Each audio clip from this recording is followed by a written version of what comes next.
తెల్లవారే వెలుగు రేఖలా పచ్చ పచ్చ పచ్చి మట్టి బొమ్మలా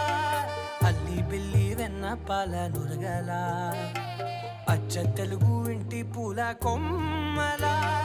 దేవదేవుడే పంపగా ఇలా దేవతే మా ఇంట అడుగే పెట్టెనంట బ్రహ్మ కళ్ళలో కాంతులే మా అమ్మలా మా కోసం మళ్ళీ లాలి పాడేనంట.